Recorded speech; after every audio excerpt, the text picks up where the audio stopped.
Me llamo Clara, y aunque muchos me conocen solo como la empleada de la casa del millonario, mi historia es mucho más que un uniforme azul y largas noches de desvelo. Yo soy una mujer sencilla, de raíces humildes, y nunca imaginé que mi vida cambiaría tanto el día que crucé las puertas de aquella mansión. Una mansión enorme, sí, pero sobre todo fría y dolorosamente silenciosa, a pesar de los gritos. Desde el primer momento en que pisé el mármol brillante de la entrada, supe que no iba a ser fácil. El aire mismo se sentía tenso, pesado. Fui recibida por una mujer mayor, la señora Elena, la jefa de personal, quien me miró de arriba abajo con ojos que juzgaban mi ropa sencilla y mis manos de trabajadora.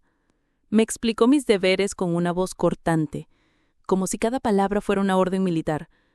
Pero fue la entrevista final con el dueño de la casa, el señor Martínez, la que me dejó helada. Era un hombre serio, de mirada impenetrable, acostumbrado a que todo en su vida funcionara con la precisión de un reloj suizo. Tenía dinero, poder y todo lo que cualquiera podría desear, excepto paz en su hogar. Me hizo una sola pregunta, su voz grave resonando en el despacho silencioso. Han pasado por aquí psicólogas infantiles y niñeras con títulos europeos. Usted no tiene nada de eso. ¿Qué cree que puede ofrecerme? Y yo, con toda la honestidad de mi alma, le respondí: no tengo título, señor. Solo tengo mis manos y los recuerdos de mi abuela que decía: los niños no necesitan perfección, necesitan amor. Él no sonrió. Solo hizo un gesto seco con la mano, indicando que la entrevista había terminado. Pensé que no me iba a llamar, pero lo hizo. Supongo que la desesperación era más grande que su escepticismo. Sus 2 pequeños hijos, mellizos de apenas 2 años, lloraban cada noche, sin descanso.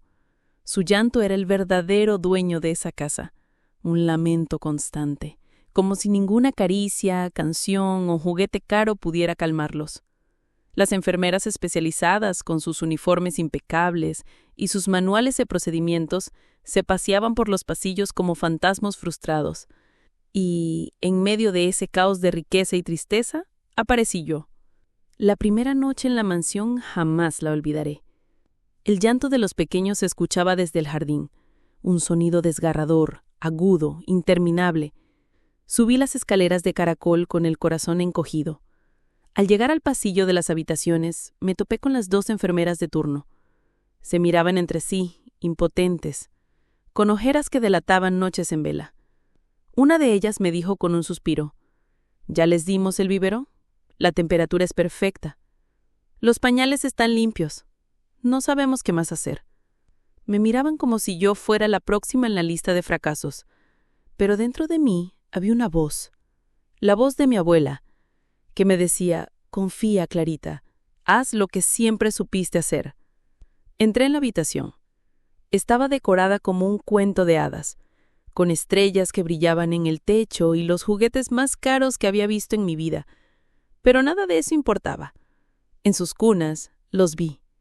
Eran tan frágiles, tan inocentes, con los rostros enrojecidos y húmedos por tanto llorar. El sonido a esa corta distancia era casi insoportable. Me acerqué despacio, sin hacer ruido, y me senté en el suelo entre las 2 cunas.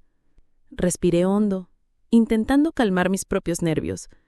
Y entonces recordé las noches de mi infancia, en nuestra casita de madera, cuando mi madre trabajaba hasta tarde en la fábrica, y yo me agarraba el olor de su delantal, que era mi único consuelo. Recordé a mi abuela, arropándome con una manta tejida por ella, su voz temblorosa cantando una melodía antigua, una canción sin letra que hablaba de ríos tranquilos y lunas protectoras. Cerré los ojos un instante, y con esa memoria viva en mi corazón, comencé a tararear aquella misma melodía.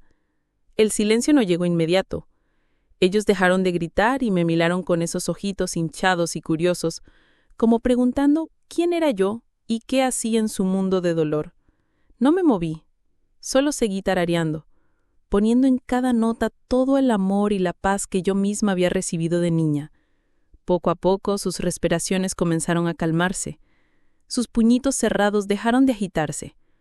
El llanto se fue transformando en un suspiro profundo. Saqué a uno de ellos de la cuna, luego al otro, y me senté en la mecedora con ambos acurrucados en mi pecho. Y en cuestión de minutos, los dos estaban profundamente dormidos, sus pequeños cuerpos entregados a un descanso que parecía imposible. Suspiraban en sueños, como si hubieran encontrado al fin el refugio que tanto buscaban. Yo también lloré esa noche.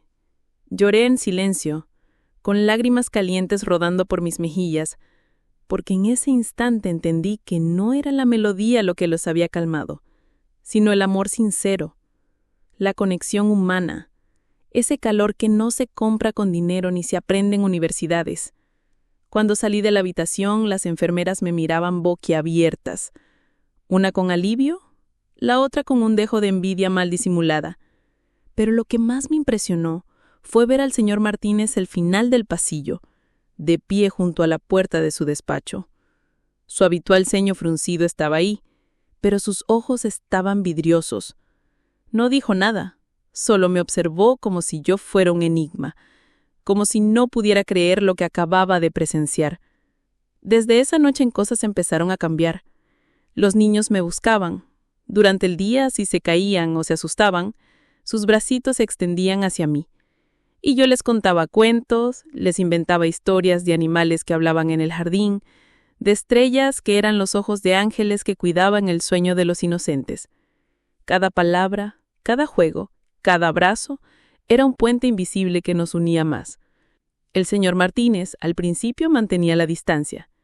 Era un hombre de lógica y resultados, y yo era una variable que no podía explicar. Supongo que en su mundo de riqueza y negocios le costaba aceptar que una simple empleada pudiera hacer lo que especialistas no habían logrado. Pero poco a poco lo noté más cerca. A veces cuando yo estaba en el jardín con los niños, él fingía revisar unos papeles en la terraza, pero yo sabía que nos observaba. Otras noches se quedaba en la puerta de la habitación, en silencio, escuchando mis canciones de cuna. Noté que detrás de su traje elegante y de su mirada fría había un padre exhausto, un hombre solo, preocupado, que no sabía cómo conectar con los seres que más amaba. Quizás el dinero lo había hecho olvidar que los niños no necesitan lujos, solo brazos que los sostengan y voces que los tranquilicen. Y hubo una noche especial, diferente a todas. Llovía a cántaros, y los truenos hacían temblar los cristales de la mansión. Los niños estaban aterrorizados, inquietos, y mi canto no era suficiente. Así que me senté en la alfombra, entre ellos, abrazándolos con fuerza. Les hablé de mi infancia, de cómo yo también lloraba en la oscuridad cuando sentía miedo, pero que mi abuela me enseñó que los truenos eran solo el cielo jugando a los bolos, y que las sombras se disipan cuando alguien enciende una luz en tu corazón. Mientras hablaba, con mi voz suave tratando de opacar el rugido de la tormenta, noté que alguien estaba detrás de mí. Me giré y allí estaba él, el señor Martínez, con las lágrimas corriendo por su rostro. Nunca lo había visto tan vulnerable. Se acercó lentamente, se arrodilló junto a mí en el suelo, y con una mano temblorosa acarició el cabello de sus hijos y con voz entrecortada, rota por la emoción, me dijo: «No sé cómo lo haces, pero gracias, gracias por devolverme a mis hijos». En ese momento entendí que no solo había calmado el llanto de los niños, sino también el de un padre que en el silencio de su enorme casa lloraba por no saber cómo hacerlo. Los días transformaron en semanas, y las semanas en meses. La casa ya no era un lugar de gritos y desesperación.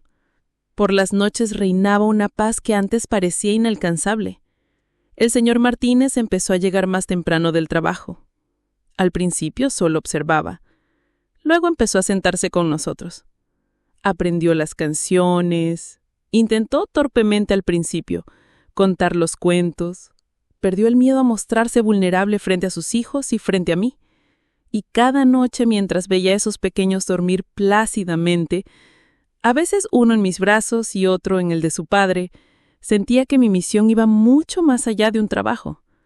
Era un llamado, una responsabilidad sagrada, recordarles a todos, incluido a mí misma, que el amor verdadero no distingue clases sociales ni cuentas bancarias. Hoy, al mirar atrás, me doy cuenta de que yo llegué a esa mansión buscando un sueldo para sobrevivir, pero encontré algo mucho más grande. Encontré la certeza de que la ternura tiene un poder que ningún dinero puede comprar, que los niños reconocen la verdad del corazón y se entregan a ella sin reservas, y que incluso un hombre endurecido por el éxito y la soledad puede volver a ser humano cuando se permite escuchar el llanto de sus hijos y se deja guiar por el amor. Esa es mi historia, la historia de cómo una empleada sin títulos ni riquezas logró devolver la paz a un hogar millonario, no con fórmulas mágicas, no con manuales sofisticados, sino con lo más sencillo y eterno que existe, el amor de una mujer que aún en silencio supo abrazar como una madre. Y si alguien me preguntara cuál fue mi secreto, respondería con una sonrisa, repitiendo las palabras sabias que mi abuela me regaló. Los niños no necesitan perfección, necesitan amor.